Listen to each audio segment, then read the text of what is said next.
Assalamualaikum warahmatullahi wabarakatuh. Halo semuanya, perkenalkan nama saya Nabila Sintia Sukaisi dari Prodi Pendidikan Bahasa dan Sastra Indonesia dengan akhiran NIM 019 Fakultas Keguruan dan Ilmu Pendidikan.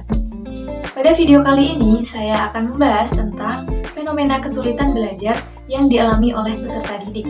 Sebelum itu, kita harus mengetahui dulu apa definisi belajar. Menurut Irham dan Wiyani, belajar adalah proses yang dilakukan individu untuk memperoleh pengetahuan, wawasan, dan pengalaman baru yang diwujudkan dalam bentuk perubahan tingkah laku dengan menjalin interaksi dengan lingkungan belajarnya. Nah, dalam proses belajar, ada beberapa kendala atau gangguan yang dialami oleh peserta didik yang biasa disebut dengan learning disability atau kesulitan belajar. Kesulitan belajar atau learning disabilities adalah kondisi di mana seseorang mengalami kesulitan dalam memproses informasi atau belajar sesuai dengan tingkat perkembangan mereka. Kesulitan belajar diklasifikasikan menjadi dua kategori, yaitu kesulitan belajar yang berhubungan dengan perkembangan atau developmental learning disabilities, yaitu mencakup gangguan perhatian, ingatan, motorik, dan persepsi bahasa dan berpikir. Lalu yang kedua adalah kesulitan belajar yang berhubungan dengan akademik atau academic learning disability, yaitu mencakup kesulitan membaca, menulis, dan berhitung atau bermatematika. Nah, kali ini saya akan menjelaskan beberapa jenis kesulitan belajar yang dialami oleh peserta didik dan bagaimana solusi untuk mengatasinya. Yang pertama yaitu dispraksia. Dispraksia adalah jenis gangguan belajar yang ditandai dengan gangguan pada kemampuan motorik anak. Nah, hal ini dapat membuat anak kesulitan melakukan pergerakan atau mengkoordinasikan anggota tubuhnya. Salah satu contoh kesulitan belajar akibat dispraksia adalah anak sering terbentur atau bertabrakan dengan orang lain atau benda-benda mati. Anak juga akan kesulitan untuk belajar memegang sesuatu. Jika kondisi ini dialami oleh anak yang lebih besar, biasanya mereka akan terlihat kesulitan untuk belajar menulis, mengetik, berbicara, atau bahkan menggerakkan matanya. Hi, my name's Abby. I'm a diagnosed dyspraxic, which means that I find it difficult to place myself in time and space. To put it another way, I have no spatial awareness, and I find it difficult to keep myself organised.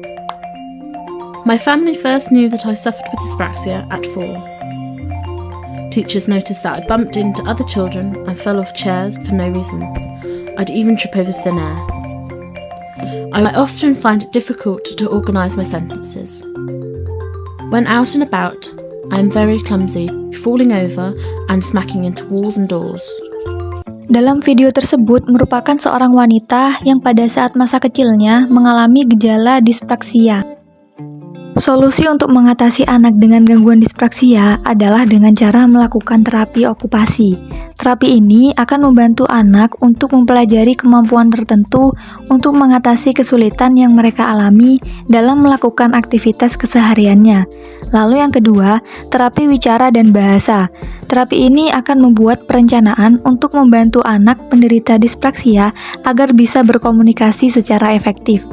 Lalu yang ketiga adalah latihan persepsi motorik. Latihan ini dapat meningkatkan kemampuan bahasa, visual, pergerakan, hingga pendengaran. Anak akan diberikan beberapa tugas yang tingkat kesulitannya dapat terus disesuaikan dengan kemampuannya. Lalu yang terakhir adalah bermain secara aktif. Bermain juga bisa meningkatkan kemampuan motorik anak seperti fisik, emosional, bahasa, kesadaran, hingga kelima indera mereka. Semakin sering anak bermain secara aktif, kemampuan mereka untuk berinteraksi dengan anak lain juga akan meningkat. Yang kedua adalah disleksia. Disleksia adalah gangguan belajar yang menyebabkan seseorang kesulitan untuk membaca atau menulis. Anak dengan kondisi ini biasanya akan sulit merangkai huruf menjadi kata, kata menjadi kalimat, dan kalimat menjadi paragraf. Kesulitan ini juga dapat dialami saat berbicara, karena anak akan kesulitan untuk mencari kata-kata yang tepat sesuai dengan maksudnya. Anak kesulitan belajar akibat disleksia umumnya dapat merasa kesulitan dalam mengerti konteks bacaan dan tidak memiliki tata bahasa yang baik. Gambar ini merupakan contoh dari anak gangguan disleksia pada saat melihat atau membaca huruf. Globalisasi. Sekali lagi.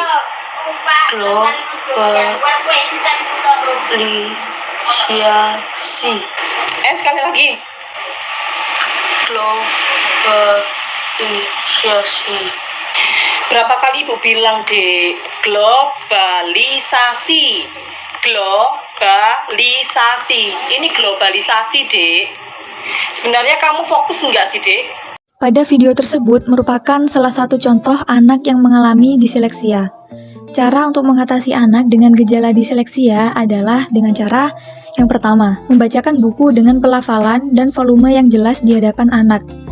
Nomor 2, mengupayakan kerjasama yang baik dengan pihak sekolah anak. Lalu yang ketiga, membuat suasana membaca menjadi menyenangkan.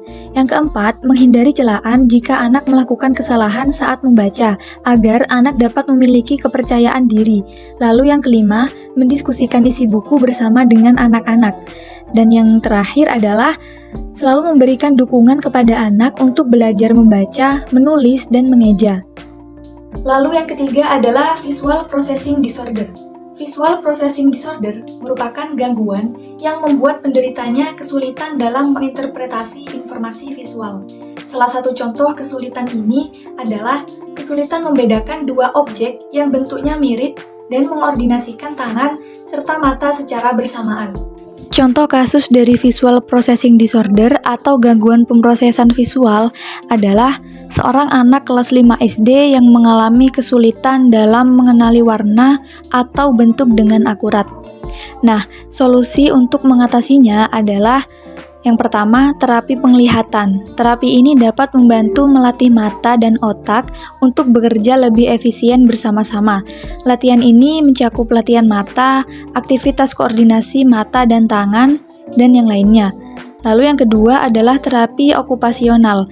Terapi ini dapat membantu mengembangkan keterampilan motorik halus dan koordinasi mata dan tangan yang dapat meningkatkan kemampuan anak dalam pemrosesan visual. Dan yang ketiga adalah pemahaman guru dan orang tua. Komunikasikan kebutuhan anak kepada guru dan orang tua, sehingga mereka dapat memberikan dukungan yang sesuai di sekolah dan di rumah. Lalu yang keempat adalah penggunaan alat bantu. Penggunaan alat bantu ini sangat penting, seperti kacamata khusus, filler warna, atau perangkat bantu lainnya yang dapat membantu meningkatkan persepsi visual pada anak. Yang terakhir adalah diskalkulia. Diskalkulia adalah kondisi ketika seseorang kesulitan memahami dan mempelajari konsep-konsep matematika dasar, baik itu menghafal, menghitung, mengelompokkan angka, serta memahami sistem penomoran. Salah satu contoh, seorang siswa berusia 10 tahun yang berada di kelas 4 SD. Ia mengalami kesulitan dalam memahami konsep matematika, meskipun ia memiliki kecerdasan di bidang-bidang lainnya. Ia memiliki kesulitan dalam mengingat urutan angka, melakukan perhitungan sederhana, dan mengidentifikasi pola matematika.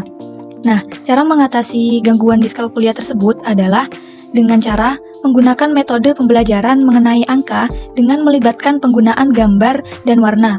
Lalu mengajak belajar matematika dengan pendekatan bermain untuk membuat anak lebih senang dalam belajar matematika.